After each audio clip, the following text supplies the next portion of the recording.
Okay guys, what are we doing on our program for metabolic health? Well, we are trying to recover, basically, trying to embark on a process where we, with small steps, daily steps, we recover from illness, different degrees of chronic inflammation, chronic stress.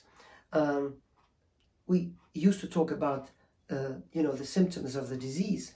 In reality, all of those symptoms of chronic disease, they are the symptoms of one big illness, which is called metabolic syndrome. And we are working with reversal of metabolic syndrome. So here, there's many different aspects. We are connecting the dots. But today, I'm going to talk about two very crucial aspects. The first one is about nutrition.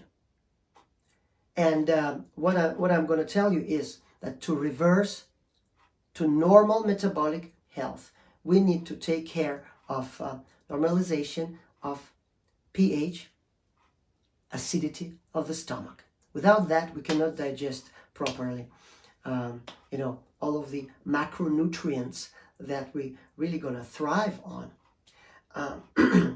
That's the first aspect. Normalizing pH, it has to be very low, around 1.5 or 2 pH. And we call it high stomach acidity or low pH. Okay? And the second aspect is connecting the dots of psychological satisfaction with physiological satisfaction. So all the foods that we are doing and that's my system. I call it School of Gentle Cooking, where I'm in our app. You are receiving the videos of myself performing in the kitchen in a way that we connect those dots. So our food is really satisfying when we're talking about the quality that we used to talk when we're talking about food. It's basically they are satiating psychologically. It tastes really good. And we're connecting this also with physiological satisfaction, which means we are satisfying the needs of all of our body cells with vitamins, minerals, all the micronutrients and all the macronutrients to make energy on the level of cells and mitochondria.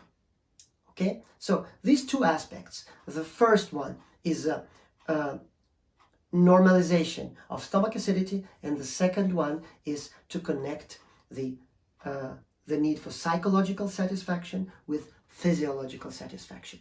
Yourself and your cells, basically. So how can we do this? Well, I have a system that is called essential ketogenic nutrition. And essential means that we are taking only the essential micronutrients and macronutrients that are essential for our body. We cannot do without.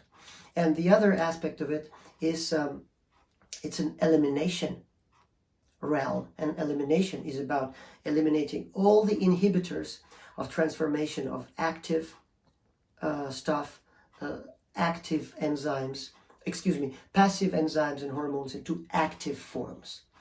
We have lots of inhibitors in plant foods, and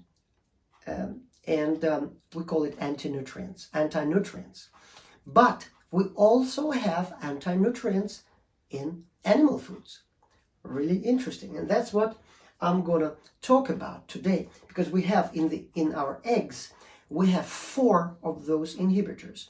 And that's what I'm going to talk about today.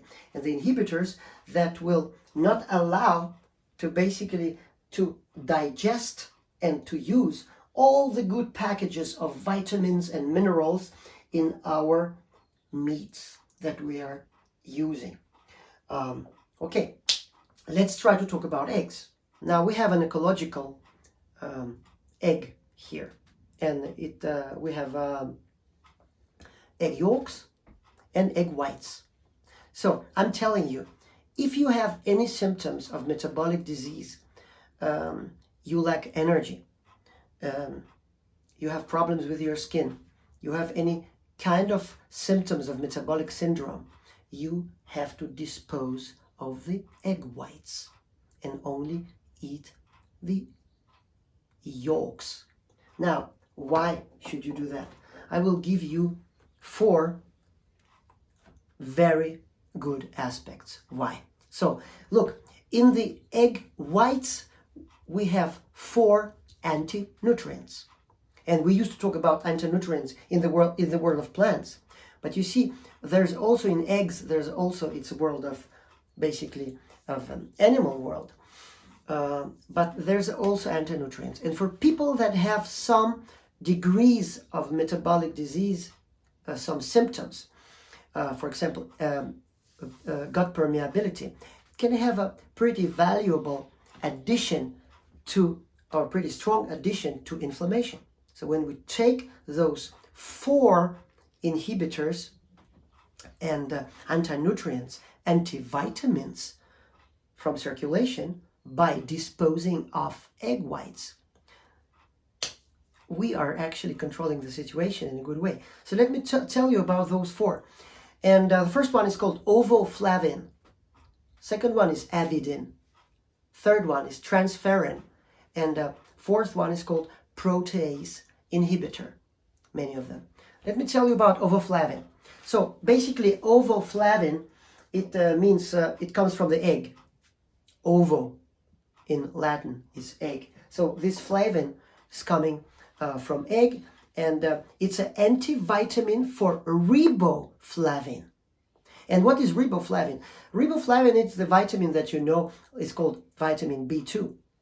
And that's a vitamin responsible for normal energy production, normal recuperation of the cell health, of normal cell division. And you see, when you normal, also skin, the health of membranes, and one of those very important membranes. If you have skin problems, it's a problem with your membrane, and maybe one of the aspects of this skin problem is a lack of availability of vitamin B2. So maybe you are eating the sources of vitamin B2, like for example liver and eggs, but at the same time, when you're consuming egg whites, this riboflavin, which is an inhibitor of the normal digestion of riboflavin, vitamin B2. Wow! So when you're talking about energy, you know, stable energy throughout the day, normal bioavailability of vitamin B2. When you have problems with, for example, cancer cell overgrowth, that's a problem with division of the cells, abnormal division of the cells. Maybe one of the aspects is the lack of vitamin B2.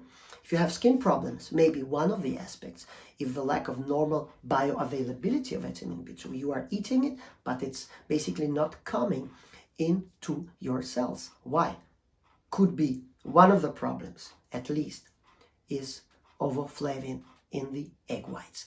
Second one is avidin. And avidin is actually antivitamin for biotin.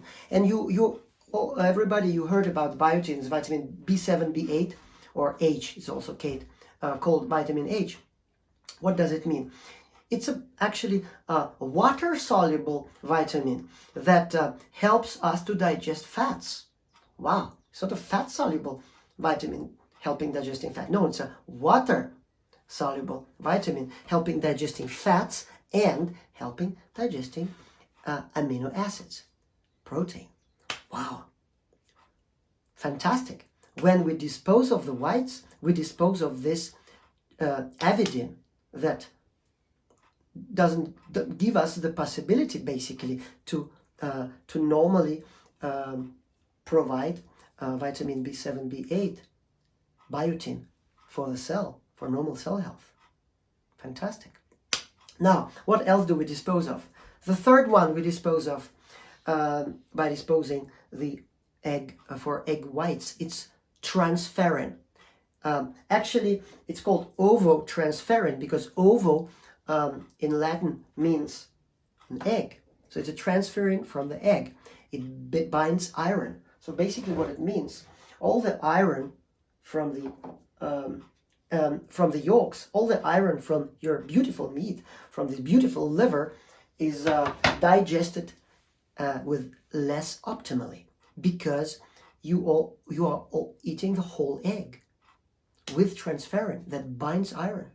Wow. And then we're talking about maybe connection into ferritin Remember, we are measuring ferritin as one of the measures, as one of the basically measures of inflammation in our body. High ferritin, maybe a part of it at least, is because of egg whites. Wow.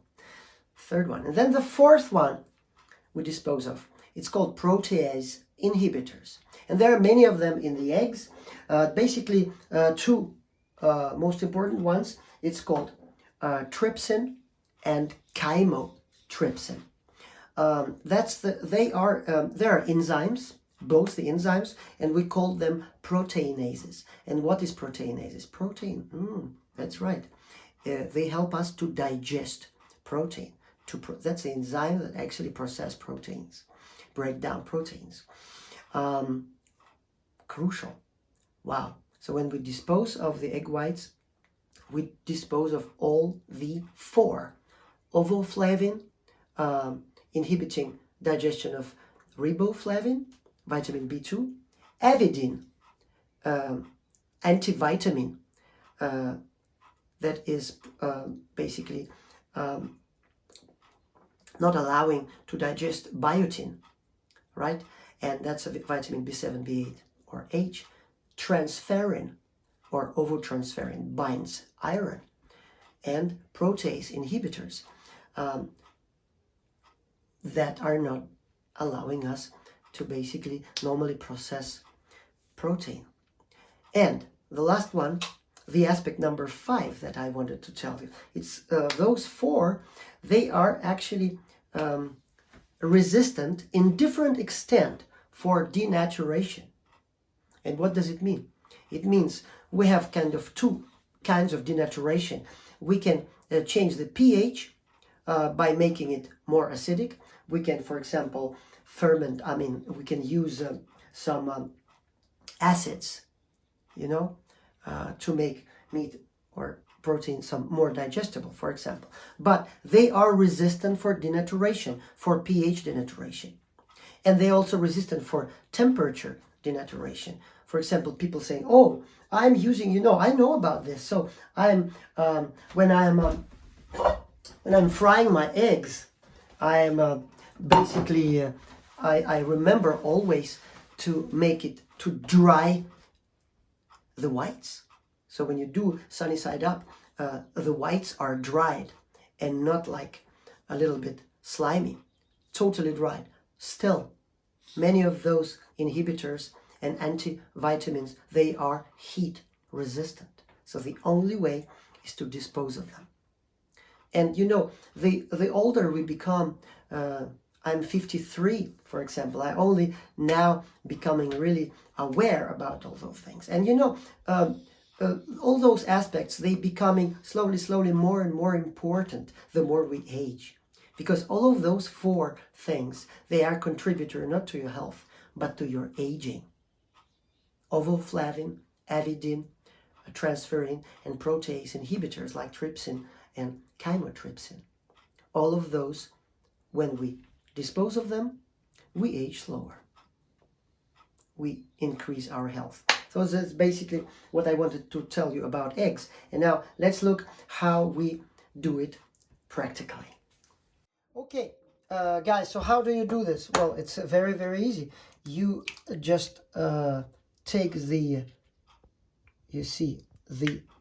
egg like that. Slowly, you dispose of all the, first you just, select the egg, and then you put it in the egg holder like this one. Or this one, like that. So I'll do the same with 3 eggs. And guys, what we are doing with this snot, are we drinking snot? No, it's not good for us. I mean, it's protein, but it's bad proteins here, okay? Anti-nutrients. So but it's pity to dispose this. Maybe we will give it to the dog.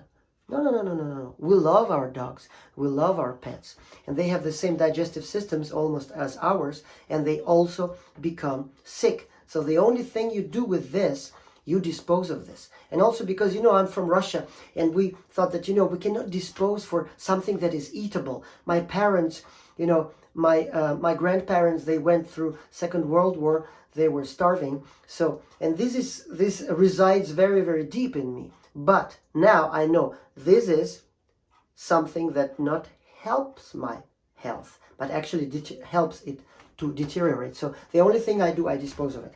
So how do we do this? Very easy. It's like that. Voila.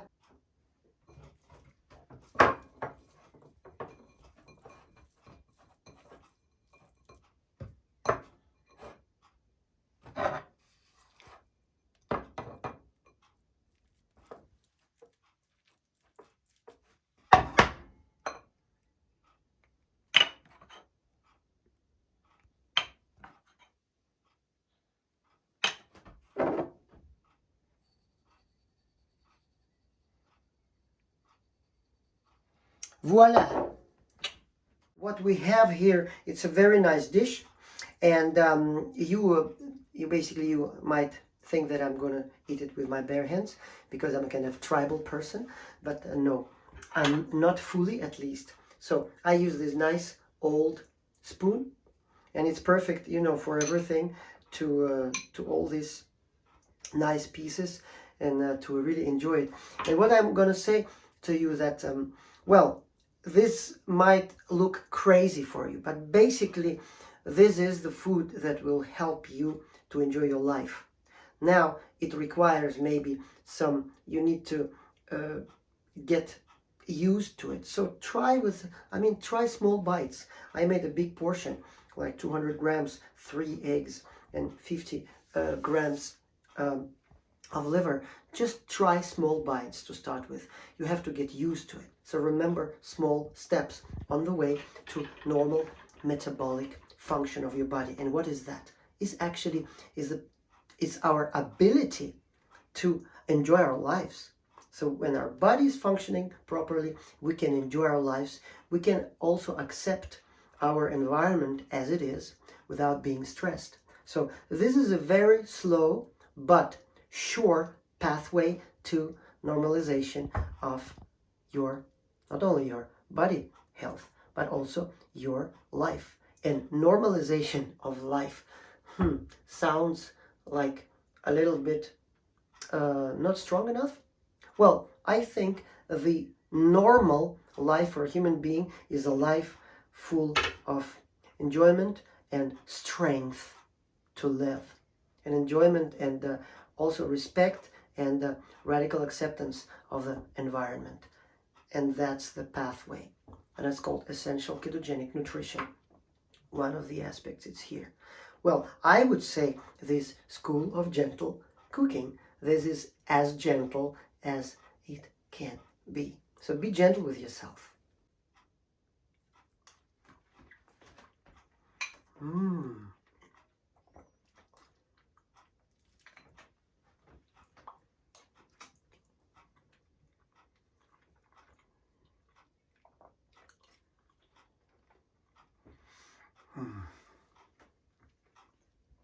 Wow.